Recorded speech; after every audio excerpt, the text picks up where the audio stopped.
We have Coach Kupo Reyes, Jonah Perdido, Angge Poyos, Pia Abu, and Libero Det Pepito.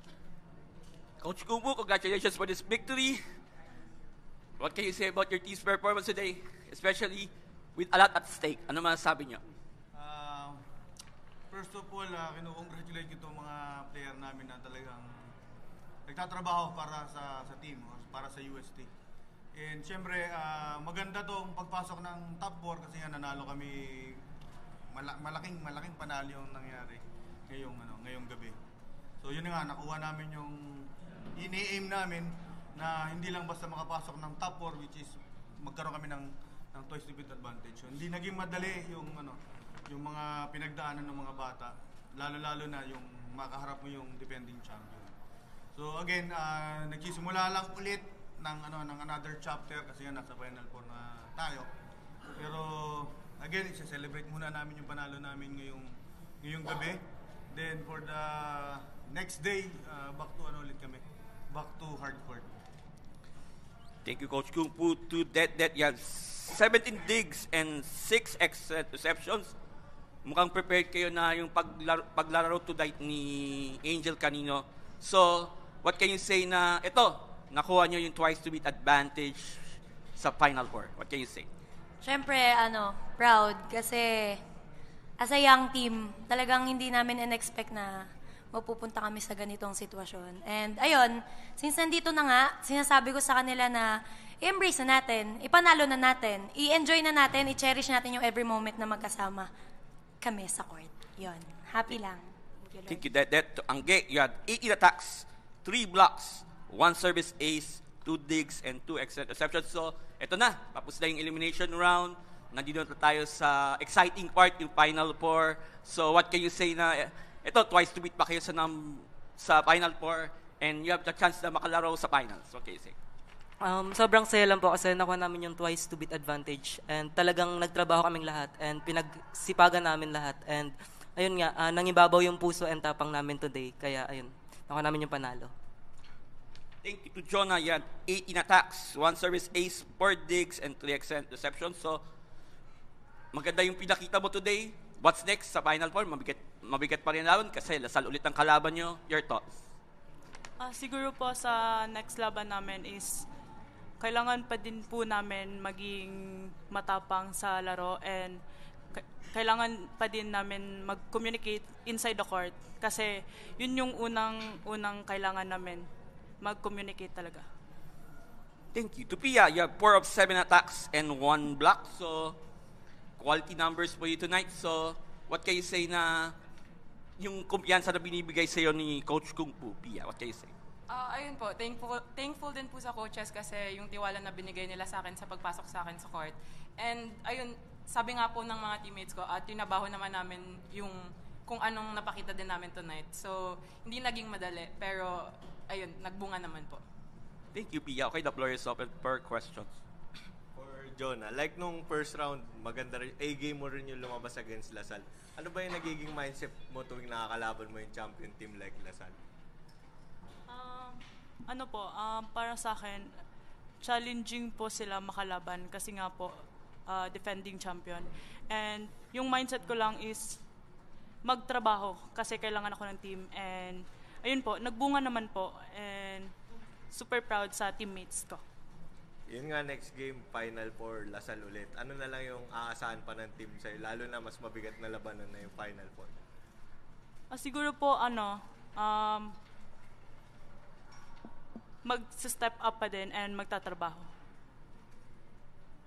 For that, ngayon nga, tingin mo ba ito na yung best chance ng UST para mabalik yung corona sa Espanya? At ano yung magiging battle cry mo sa team entering the Final Four para mas ma-encourage pa silang ilaban na to hanggang dulo? Paulit po yung tanong, wait lang. Yes po. Nahilo po ako. So tingin mo ito na yung best chance ng UST para mabalik ang corona sa Espanya? Yes. Kasi, yun nga, yung component ng team na to, kakaiba eh, puro bata. So, kung titingnan natin, parang medyo less experience pa. Pero, alam niyo yun, dito talaga makikita, yun nga, na nagbubunga talaga yung mga pinaghirapan namin sa training.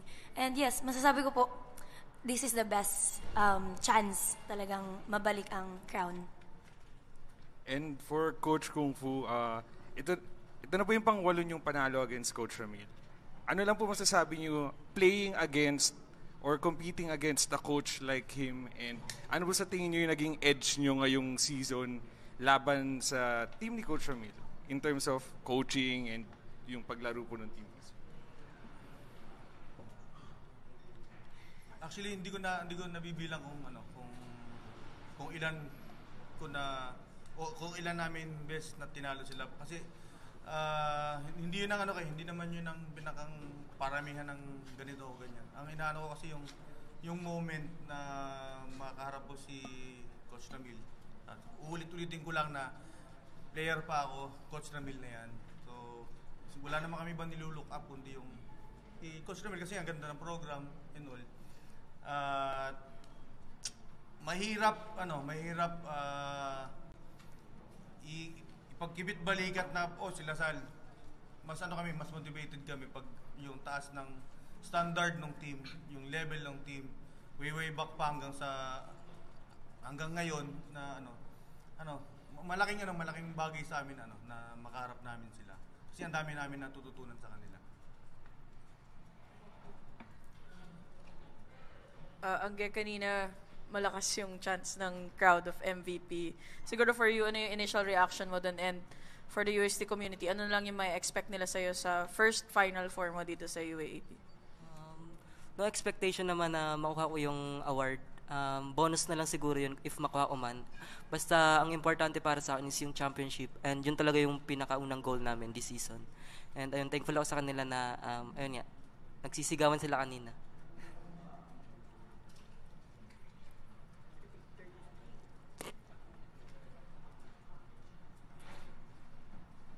Coach, ayun nga, na strong performances against yung defending champion, pero maghaharap pa ulit kayo sa semis na kailangan nyo lang makaisa sa kanila. So parang, paano lang siguro i-maintain ng team na, manalo pa ulit for probably last time against Lasal this season? Ang lang naman talaga namin dito, ang puhunan talaga namin dito is yung hard work ng lahat, from coaching staff, SNC, PTs, down the line hanggang sa player. Even the IPEA department, so nagtutulong-tulong kami hanggang sa pinakamataas, hanggang sa security guard na nagbabantay sa amin during practices, yung mga utility namin. So lahat, malaking sakripisyo din ang ginagawa nila kasi nga habang nag-iensayo kami, binabantayan nila kami all the way. Ang monitoring ng opisina, talagang hindi tumitigil. Yung mga doctors namin from sa UST. So maraming tao behind sa team. So malaking